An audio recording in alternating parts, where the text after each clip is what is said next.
안녕하세요. 홍 시장입니다. 일주일 동안 안녕하셨어요? 이번 주는 그냥 제가 이름을 그냥 만들어서 이야기할게요. 환희 씨의 이메일을 중심으로 이야기를 할게요. 환희 씨가 지금 이미 그동안은 제가 이 영상을 통해서 주로 20대들이나 10대들을 대상으로 Q&A를 했었는데, 환희 씨 같은 경우는 이미 30대 초반, 그리고 자기가 학교를 다녔고 또 자신이 습득한 기술과 기능들을 발휘해서 어느 정도 사회생활을 겪었고, 또한 지금에 와서 자신이 원하는 작품 생활을 스스로 하고 있고, 이런 걸로 봤을 때 지금까지 제가 Q&A 하던 거와는 좀 다른 방식으로 환희 씨가 질문한 내용들, 질문이 아니라 거의 환희 씨 같은 경우에는 기술과 예술 사이에서 지금 뱅글뱅글 중심을 잡지 못하고 맴도는 느낌을 받았어요. 그래서 환희 씨가 보내준 내용들을 기반으로 첫 번째는 환희 씨가 어떤 방향을 준비하고 지금부터 달려가야 되는지를 말씀을 드리고 싶고, 그 다음에 자신이 정말 예술을 하는 작가인지 아니면 기술을 발휘하는 엔지니어인지, 나는 이 중심에서 어떠한 길을 선택해야 되는지를 말씀을 드리고, 또한 지금 4차 산업시대 때 이러한 특정한 사람들의 예술적인 능력만을 가지고 예술 활동을 하는 그런 3차 산업시대 때의 유물이 아닌 4차 산업시대에 맞게 NFT라고 하는, 지금은 미술시장 거래가 상당히 확장이 되었고 대규모로 확산되었고, 미국을 중심으로 그 시장이 본격적으로 드러나기 시작했고, 수많은 예술가들, 디지털 아티스트들이 그런 NFT 작품을 거래하는 시장으로 많이들 진출을 했어요. 그러한 부분에서 이 세 가지를 중심으로 환희 씨 메일에 대해서 답변을 좀 드리고자 합니다. 그리고 환희 씨가 저한테 보내준 작품들 전부 봤고요. 우선 환희 씨가 보내주신 작품을 보면서 제 솔직한 이야기를 하자면, 보통 청년들이나 청소년들이 아저씨 내 작품 좀 봐주세요 할 때는 보통 자기가 갖고 있는 SNS 소셜 네트워크 주소를 보내주든가 아니면 사이트 안내해주든가 인스타나 페이스북에 주소를 곁들여서 봐달라고 합니다. 근데 우리 환희 씨는 메일을 통해서 첨부 파일로 직접 보내주셨어요. 그러니까 30대 초반인 이제 환희 씨가 사회생활하고 영유해온 생활 환경이 이제 구분이 이제 청년들과 얼마나 다른지 그런 것들이 보이는 거예요. 그래서 조금, 아, 이 사람은 나이가 좀 있구나 하는 거를 바로바로 느껴서, 지금은 청년들이 하는 게 맞아요. 소셜을 분명히 이용을 하셔야 되고, 뭐 개인적으로 페이스북도 있고 다 있으실 거라고 믿어요. 갖고 있을 거예요. 어차피 뭐 실내 가구 디자인 하시면서 많은 소프트웨어 프로그램을 만졌기 때문에 웹에 대해서 낯설지도 않으실 거고, 나름대로의 뭐 트위터라든가 페이스북은 갖고 계시겠지만, 그건 단지 옛날 환희 씨가 살아온 환경에서 네트워크를 이용하기 위한 수단으로 이용했다면, 지금은 네트워크를 조금 더 뛰어넘어서 비즈니스까지도 완벽하게 구현되는 그런 환경이기 때문에 거의 라이프라고 봐야 되겠죠. 생활이라고 봐야 되겠죠. 그래서 지금의 청년들은 이 소셜을 환희 씨가 사용하던 세대 때처럼 그렇게 네트워크로만 이용하는 것이 아니라 거의 자신의 모든 생활의 기반을 그런 SNS에 두고 활동을 합니다. 그래서 그것들에 적응을 빨리 하시는 게 유리하시고요. 그 다음에 보내주신 작품을 보면서 저는 환희 씨의 지금의 심리적인 상황을 어떻게 판단을 했냐 그러면, 아, 이분이 지금 본인이 기술자인지 아니면 예술가인지, 그러니까 스스로가 정하는 게 아니라 대중들이 환희 씨를 바라봤을 때 엔지니어로서 봐주길 바라는 건지 아니면 예술가 작가로서 봐주길 바라는 건지에 대한 구분도 없이 본인은 그냥 일방적으로 생활해 나가시고 본인이 하고 싶은 작품 활동을 하고 계신 걸로 봐요. 거기에 일도 주저 없이 저는 환희 씨한테 작가로서 열심히 활동을 하시라라고 하는 말씀을 드리고 싶어요. 그리고 보통은 제가 청년들에게 항상 이 영상을 통해서 하는 이야기지만, 내가 하고 싶은 일 한 가지를 위해서, 내가 하고 싶은 일을 하기 위해서 하기 싫은 일은 반드시 해야만 되는 게 이 세상의 이치라고 했어요. 그래서 환희 씨가 지금 저한테 보여준 작품에 대해서는 본인이 하고 싶고 또는 떠오르는 영감을 실제 실행을 해서 작품을 한 것들이에요. 그건 본인이 하고 싶은 거예요. 그러면 저는 환희 씨가 하기 싫어한 것들을 왜 놓치고 갔을까? 왜 하지 않았을까는 누가 알려준 사람이 없으니까요. 또 환희 씨 말 맞다나 뭐 최고 예술대학의 뭐 유명한 교수라든가 아니면 작품을 활동하는 예술가로서 들한테서도 본인이 어떠한 영감을 받지 못했다고 느꼈기 때문에 그래요. 그래서 일단은 환희 씨 같은 경우에는 소프트웨어도 잘 다루시고 실내가구 디자인을 전공하셨기 때문에 충분히 거기에 대한 경험도 있으시고 스스로 지금 공방을 운영하기 때문에 많은 목공예품들을 직접 제작 창출할 수 있는 능력이 있어요. 그리고 그에 수반하게끔 작품도 나름대로 만들어 보시고 한 건데 그냥 앞뒤 다 자르고 환희 씨한테 저는 이런 말씀을 드리고 싶어요. 본인이 작가냐 엔지니어냐, 저는 환희 씨더러 작가라고 생각하고 활동하시라. 그 다음에 두 번째는 작가라서 활동할 때 국제시장엔, 이 국제시장은 우리가 3차 산업시대 때 존재하던 1차원적인 대상물로 작품을 만들어내는 게 아니라 2030년까지 최소한 10년 이상은 입체적인 작품이 우세입니다. 그걸 꼭 염두에 두셔야 돼요. 그래서 환희 씨가 저더러 봐달라고 했던 작품 중에 모두 훌륭하지만 저는 환희 씨의 작품을 보면서 느끼는 게 1차원적이에요. 전부 전달하는 메시지가. 그리고 이것들을 어떠한 재료를 사용해서 좀 입체화시키면 지금 현재 국제사회에 활동하는 예술가들 이 무브먼트가 좀 맞을 것 같다는 조심스러운 조언을 드리면서 한 가지 예를 들어드릴게요. 그리고 지금부터 보여드리는 것들은 제가 환희 씨 유튜브의 홍수장 채널에 들어오시면 여기 커뮤니티라고 하는 요 카테고리 있죠. 커뮤니티 요 카테고리에다가 제가 환희 씨가 필요한 지금 영상에서 나오는 모든 것들을 사이트 주소하고 다 넣어 놓을 테니까 그거 보시면서 좀 참고하시고요. 메모 안 하셔도 됩니다. 그래서 환희 씨가 보내준 작품 중에 바다를 모티브로 해서 수많은 작업들을 했잖아요. 그래서 그걸 보면서 환희 씨한테 좀 영감을 주기 위해서 지금 현재는 활동하는 예술가들이 그러한 1차원적인 작품이 아닌 입체적인 작품으로 많이 전환을 하고 주로 내어놓는 작품들이 입체화되어 있다. 그 예를 보여줄게요. 아르헨티나에서 살고 있는 예술가예요. 부에노스아이레스에 살고 있는 파블로 리만이라고 하는 작가가 만든 건데 이 작품이에요. 그 환희 씨가 작업했던 그 바다를 모티브로 한 여러 가지 스케치도 있고 작품들도 보면 이걸 보여주는 이유가 뭐냐 그러면은 텍스처를 기본 재료로 환희 씨가 생각하는 것들을 표현해 놨잖아요. 이 사람 작품을 한번 확장하면 이게 전부 텍스처입니다. 여기 아래 보이시는 것처럼 전부 텍스처를 가지고 이런 식으로 작업을 해놨어요. 근데 이제 환희 씨하고 작품 차이를 보면 환희 씨는 1차원적으로 표현을 했고 이 사람은 입체적으로 표현을 했죠. 어떤 차이인지 아시겠어요? 그래서 환희 씨가 창작 작업을 하실 때 환희 씨가 만들어 놓은 걸 기본 토대로 해서 그걸 모티브로 파블로 리만처럼 아르헨티나 작가처럼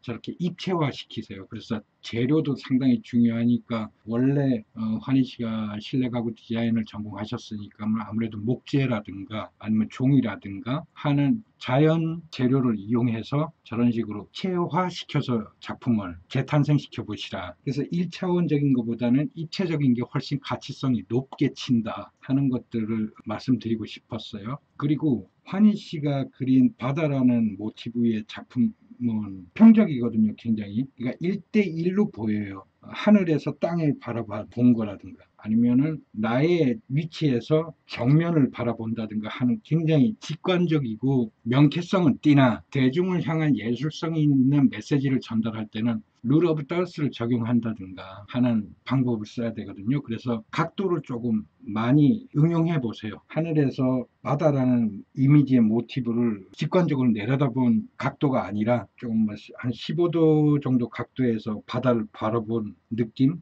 어떤 느낌인지 아시겠어요? 그렇게 해서 하면 굉장히 다양한 챌린지급의 작품을 연이어서 만들 수 있을 것 같아요. 지금의 4차 산업시대 때 디지털 아티스트들의 특성이 그거예요. 어느 하나의 작품을 내어놨을 때 마치 챌린지를 연상시키는 단어가 이어지듯 영감을 떠오를 수 있는 방법을 이어주는 이런 작품들을 시리즈물로 계속 연이어서 연달아서 내는 방식을 사용하거든요. 그런 것도 좀 참고해 보시라 하는 아주 건방진 조언을 조금 해봅니다. 그래서 지금의 환희 씨가 제자리를 맴돌지 마시고 그동안 충분히 테크닉적인 경험들, 익스피리언스는 충분해요. 그걸 이제 어떻게 작가로서의 명성에 막 예술품으로 만드느냐는 그거는 환희 씨가 잘 하진 못하지만 좋아하진 않지만 하기 싫지만 해야 될 일이에요. 그걸 지금 조언한 거예요.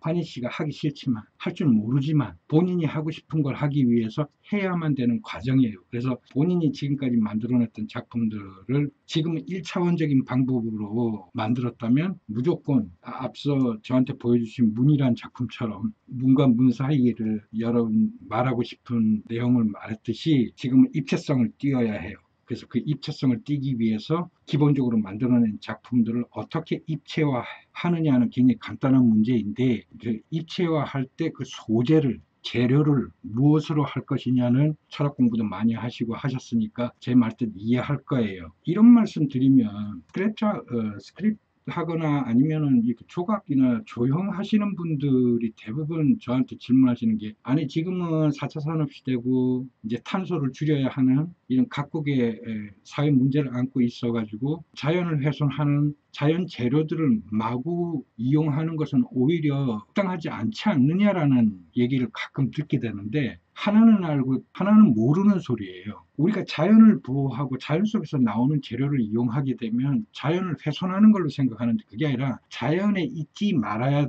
되는 자연 재료들도 많다라는 얘기예요. 그러니까 좀 더 쉽게 설명하면 저 같은 경우는 이제 종이를 이용하다 보니까 당나무 같은 경우들의 섬유질을 이용해서 종이를 만들다 보니까 젊은 친구들이 아니 한쪽에서는 탄소를 줄여야 하고 오히려 자연을 가꾸고 보호해야 한다면서 우리가 종이를 기본으로 이런 식의 예술성을 확장시키고 했을 때 그 엄청난 자원들을 훼손하는 일이 아니냐라고 그러는데 당나무는 훼손을 해야 됩니다. 우리 조상님들이 당나무를 기본으로 종이를 만들려고 했던 기본 베이스에는 뭐냐면 당나무는 자연 속에서 자연을 건강하게 해주는 나무가 아니라 오히려 자연을 훼손하고 인간의 생활에 엄청난 위험 요소로 작용을 했기 때문에 당나무를 선택한 거예요. 당나무는 크기보다는 뿌리가 굉장히 얇아요. 그리고 번식력이 엄청나게 좋습니다. 이런 것들이 논두렁, 밭두렁에 떨어져 당나무가 자라기 시작하면 아주 가벼운 바람에도 언제든지 쓰러져서 눈두렁을 무너뜨리고 농사를 망치게 하는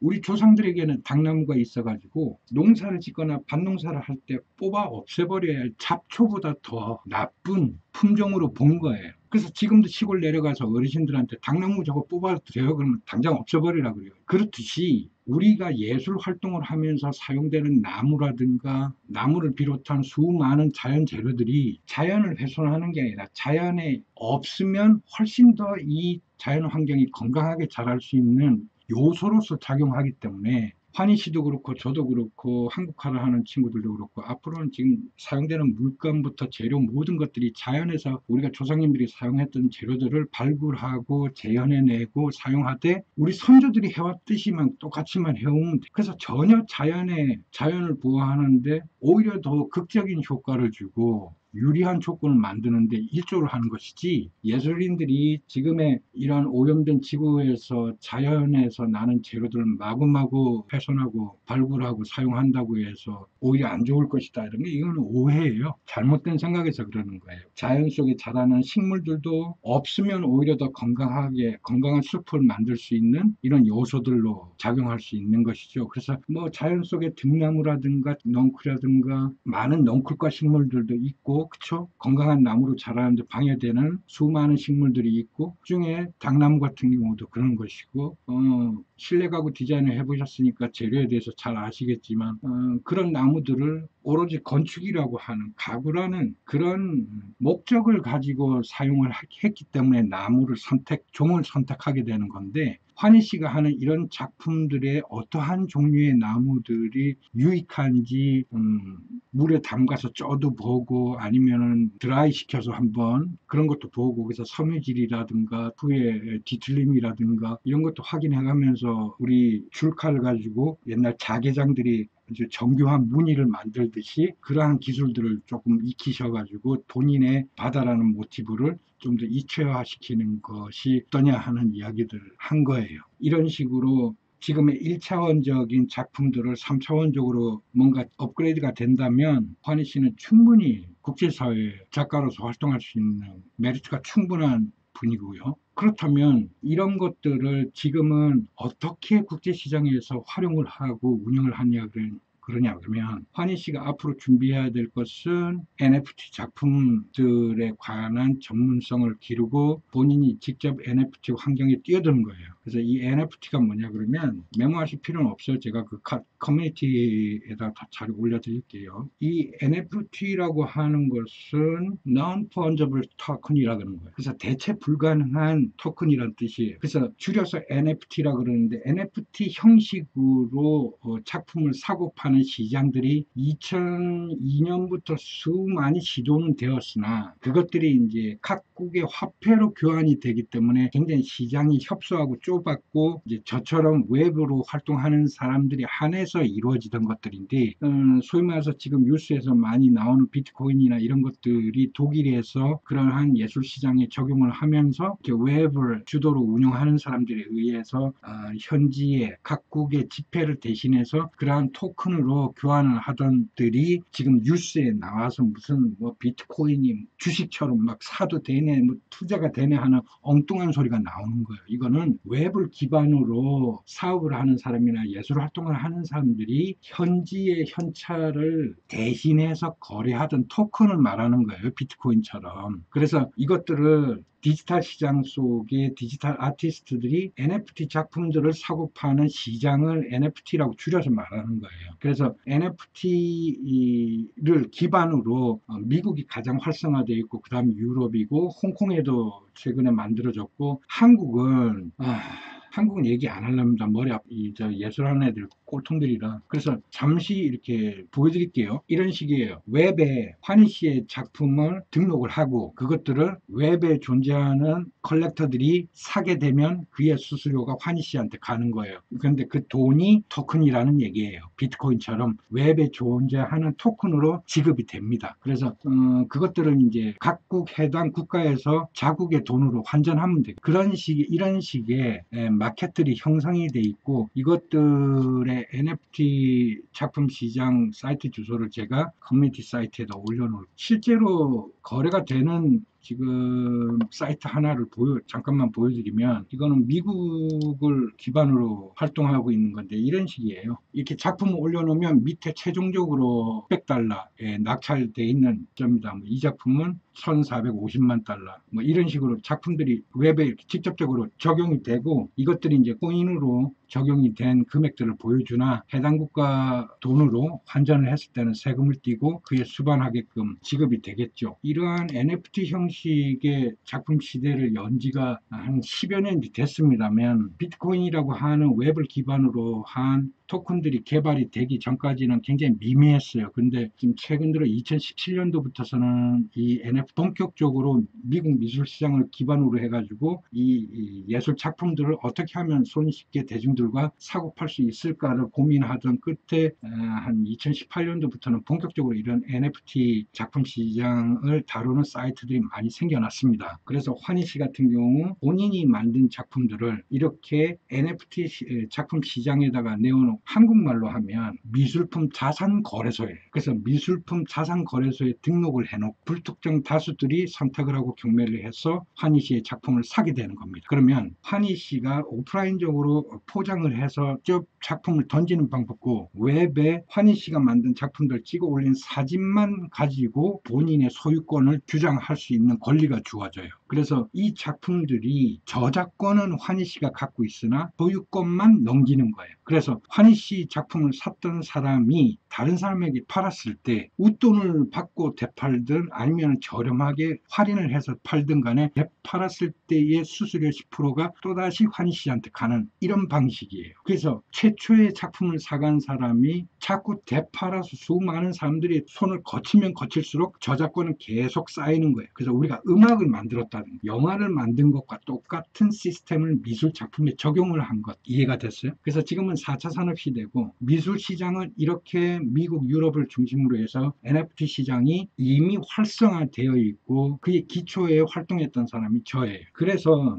우리 청년들이 질문할 때마다 대학 나오면 뭐하냐 이놈들아, 갤러리에 그림 걸면 뭐하냐라는 이야기들을 자신 있게 그렇게 뻑뻑거리고 얘기했던 이유가 그거예요. 그래서 환희 씨도 앞으로 본인이 만든 작품들을 저러한 NFT 시장에다가 업로드 켜놓고, 저작권은 본인이 갖고 있지만 품에 대한 소유권을 계속 팔무로 해가지고 그에 대한 저작권 수익료를 얻게 되는 방식의 시스템에 진입하셔야만 돼요. 그러기 위해서 환희 씨가 준비해야 되는 것은 딴 거 없어요. 본인만이 웹에 존재하는 본인의 사이트를 가지고 있어야만 하고, 그 사이트를 통해서 여과 없이 본인의 작품들을 업로드 시켜 놔야만 하고, 누가 내 작품을 베끼지 않을까? 카피하지 않을까? 4차 산업시대 때는 정보라는 것들이 공개되고 공유되는 시대예요. 누가 베껴도 상관없어요. 아, 그럼 나한테 손해되지 않을까? 상관없어요. 베껴서 쓰고 빨아서 쓸수록 저한테는 유리한 거예요. 오히려 전 세계에 퍼질수록 더 좋은 거예요. 그에 대한 법적인 나중에 저작권들은 전부 수거할 수 있기 때문에 그래요. 이러한 미술품 자산거래소를 통해 가지고 수익을 환수할 수 있기 때문에, 그래서 자기 사이트를 가지고 자기 사이트에 자기의 작품을 끊임없이 업로드 시켜서 전 세계 사람들에게 나의 활동 상황을 알리고, 또한 그러한 내 작품들을 미술품 자산거래소에 업로드 시킴으로 해가지고 내 작품에 대한 수익성을 올리고, 그래서 음악 작곡하는 사람하고 똑같습니다.